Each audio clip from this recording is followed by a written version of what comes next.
ছোট্ট একটা আনারস, এটা আমরা চয়েস করছি এটা খাওয়ার জন্য, একদম চাচার কাটার টেকনিক আছে, আসলে মধু মতো। বৃহত্তম ঢাকা বিভাগের বৈচিত্র্যপূর্ণ একটি জেলা টাঙ্গাইল, আর মধুপুর টাঙ্গাইলের একটি অংশ, যেটাকে আনারসের রাজধানীও বলা হয়।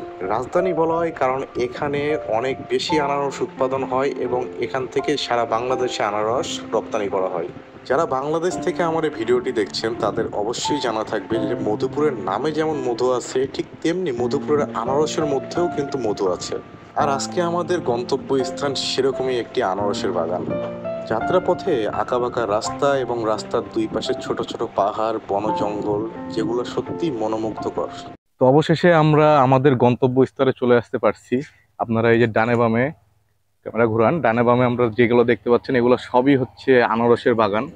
আমরা এই জায়গাটাতে এখন ঢুকবো, বাগানের ভিতরে ঢুকবো, একটু ঘুরে ঘুরে দেখবো আর আপনাদেরকেও দেখাবো, সাথে থাকেন।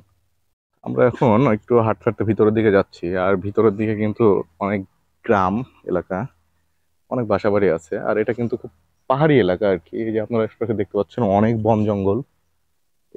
তো এটা হচ্ছে একটা আনারসের বাগান। আমরা এখন বাগানের ভিতরে ঢুকছি, আর এই যে দেখতে পাচ্ছেন প্রত্যেকটা গাছে গাছে কিন্তু আনারস ধরে আছে। অনেকগুলা গাছ থেকে ওরা কেটে ফেলছে, বাট এখনো আছে। এই যে আনারস, ছোট্ট একটা আনারস। দেখতে এটা কত সুন্দর দেখছেন, লাল হয়ে আছে একেবারে, মাশাআল্লাহ। এর পাশে আছে ছোট্ট আরেকটা। আশপাশে যত দূর দেখতে পাচ্ছেন সবই বাগান, পুরোটা আনারস বাগান। আমরা যেখান থেকে আসছি সেখান থেকে রাস্তা খুব বেশি দূরে না হলেও আজকে আমাদের রাস্তা অনেক কষ্ট হয়েছে, কারণ আজকে প্রচন্ড রোদ। অলরেডি দেখতে পাচ্ছেন আমি অলরেডি ঘামতেছি রোদের ঠেলায়, আর রোদের মধ্যে মানে হাঁটাও যাচ্ছে না, খুবই কষ্টকর আর কি।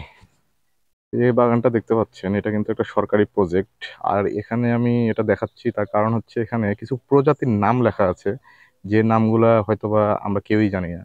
আকাশমণি, গামার, চিকরাশি, আমলকি, এগুলো কিন্তু আনারসের জাত।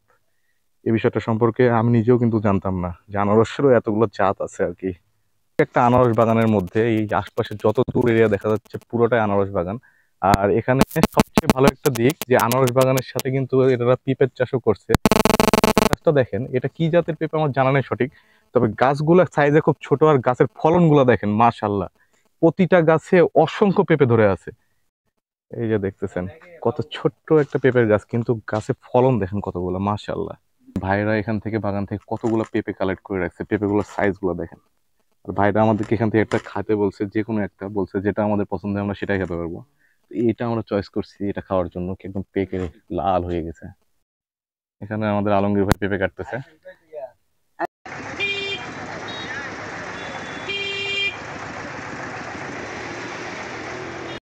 এটা হচ্ছে জলছত্র বাজার, বিশাল বড় একটা আনারসের হাট।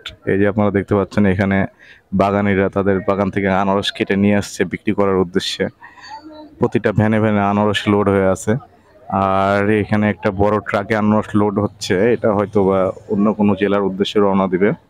চাচা খুচরাতে আনারস বিক্রি করতেছে। প্রতি পিস কত? 60 টাকা পিস। এখানে যদি এত দাম হয় তাহলে অন্য জেলায় যখন যাবে তখন তো আরো বেশি।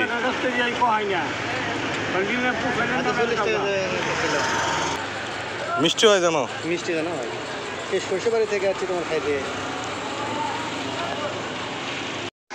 চাচার কাটার টেকনিক আছে, আবার বিট লবণ দিয়ে দিচ্ছে।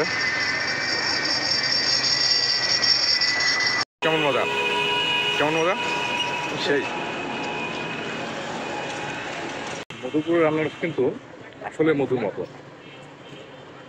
খুব মজা, প্রচন্ড রসে ভর্তি একবারে।